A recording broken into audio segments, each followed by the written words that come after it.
भाजपची काँग्रेस व्हायला लागली तर राष्ट्रीय स्वयंसेवक संघ कट्टर हिंदुत्व बाळगणारे 10 भाजप उभा करू शकतो हे त्यांनी लक्षात ठेवावं असं विधान ज्येष्ठ अभिनेते शरद पोंक्षे यांनी केलंय। संघभूमीत नागपुरात व्याख्यानमालेत पोंक्षेंच्या या विधानानं अनेकांच्या भुवया उंचावल्यात। पोंक्षेंनी भाजपवर टीका केली की त्यांनी भाजपला आरसा दाखवण्याचा प्रयत्न केलाय। पाहुयात या रिपोर्टमधून। राज्य सरकारच्या सांस्कृतिक संचालनालयाच्या वतीने 3 दिवसीय रामस्मरण व्याख्यानमालेचं आयोजन नागपुरात करण्यात आलंय। या व्याख्यानमालेमध्ये भारत एक हिंदू राष्ट्र या विषयावर शरद पोंक्षे यांनी आपली भूमिका स्पष्ट केली। रेशीमबागमध्ये महर्षी व्यास सभागृहात हा कार्यक्रम पार पडला। या कार्यक्रमात बोलताना पोंक्षे यांनी भाजपवर निशाणा साधला। भाजप हे मूल आहे आणि आई RSS आहे। उद्या जर भाजपने तोंड फिरवलं, सत्तेच्या लोभापायी काहीतरी काँग्रेसच्या वळचणीला गेले तर अशा 10 भाजप उभं करण्याची क्षमता राष्ट्रीय स्वयंसेवक संघामध्ये आहे। हे भाजपवाल्यांनी पण लक्षात ठेवावं। असं समजू नये की आता आम्हाला पर्याय नाही। सॉरी, आज आपण जिथे उभे आहोत तिथे एकदा निश्चिती झाली की सुरू होईल दुसरी उभी करायला। 10 वर्षात एक नवीन पक्ष पर्याय म्हणून उभा राहील, प्रखर हिंदुत्ववादी पक्ष। अहंकारामध्ये राहू नये।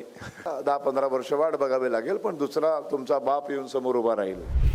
भाजपचे काँग्रेसीकरण झालं तर संघ असं काही करू शकेल असं पोंक्षे यांचं मत असेल, अशी प्रतिक्रिया दैनिक तरुण भारतचे माजी संपादक आणि स्वयंसेवक सुधीर पाठक यांनी दिली।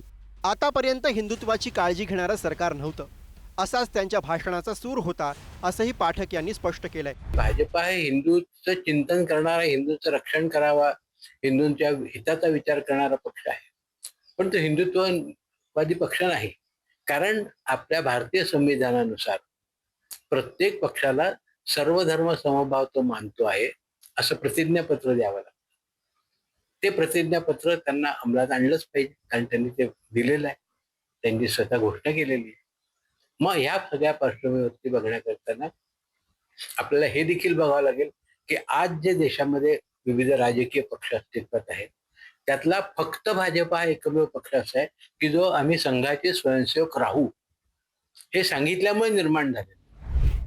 अलीकडच्या काळात भाजपमध्ये इतर पक्षातून, विशेषतः काँग्रेसमधून येणाऱ्या नेत्यांची संख्या वाढली आहे। पार्टी विथ डिफरन्स अशी ओळख असलेल्या भाजपमध्ये जेव्हा बाहेरचे विचार आणि संस्कृती प्रवेश करते तेव्हा निष्ठावंत कार्यकर्त्यांमध्ये अस्वस्थता निर्माण होते।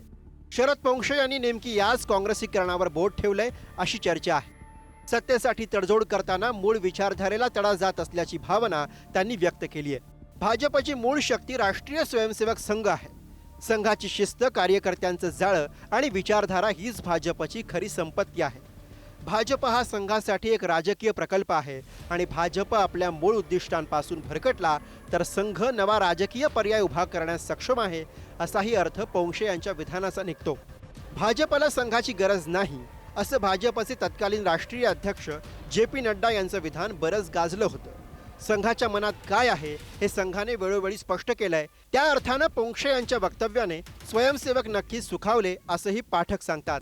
तर पोंक्षे नेमकं काय म्हणाले आणि त्यांच्या म्हणण्याचा अर्थ काय होता हे माहीत नाही, पण आमच्यात अहंकार नाही, आम्ही नतमस्तक होऊन मतं मागतो, असं भाजप नेते चंद्रशेखर बावनकुळे म्हणाले। आता नड्डाजी काय बोलले होते, काय त्यांचं वक्तव्य होतं वगैरे, पण आम्हाला भाजपची गरज, म्हणजे भाजपला संघाची गरज नाही असं जर त्यांचं वक्तव्य असेल तर ते 100% चुकीचं होतं आणि त्याच्यानंतर मग ते वक्तव्य कुठेही पुढे रिपीट झालं नाही। पण आमच्या हिंदू राष्ट्रामध्ये हिंदू इथे जन्मलेला हिंदू हाच नाहीये, तर ह्याच्यात त्याची पूजा पद्धती कोणती असो त्याला आम्ही हिंदू मानतो। मग त्या अर्थाने भाजपचं वक्तव्य संघ स्वयंसेवकांना म्हणजे संघ सुखावलं का, निश्चितपणे सुखावलं गेले। आता आम्ही अहंकारात आहो की नाही आहो हे जनतेला माहीत आहे। आम्ही नतमस्तक होऊन मतं मागितले आहे, विनम्र भावनेने मतं मागितले आहे आणि 5 वर्षात निवडून आल्यानंतर आम्ही आपला जाहीरनामा पूर्ण करतो म्हणून लोक आम्हाला मत देतात। आम्ही कधीच त्या ठिकाणी दमदाटी करत नाही किंवा कोणाला प्रलोभन दाखवत नाही। हा धंदा काँग्रेसचा आणि त्या बाकी लोकांचा आहे। शरद पोंक्षे हे संघाचे प्रतिनिधी नाही, ते केवळ एक कट्टर सावरकरवादी आणि हिंदुत्ववादी म्हणून ओळखले जातात। पण संघाचं मुख्यालय असलेल्या नागपुरात संघाच्याच रेशीम बागेतील कार्यक्रमात शरद पोंक्षे यांनी केलेलं विधान चर्चेत आहे। शरद पोंक्षे यांचं हे वक्तव्य म्हणजे भाजपला दिलेला एक घरचा आहेर किंवा इशारा समजला जाऊ शकतो.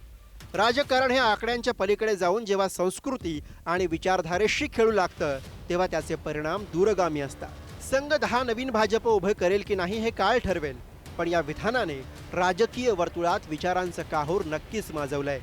जितेंद्र शिंगाडे, पुढारी न्यूज, नागपूर.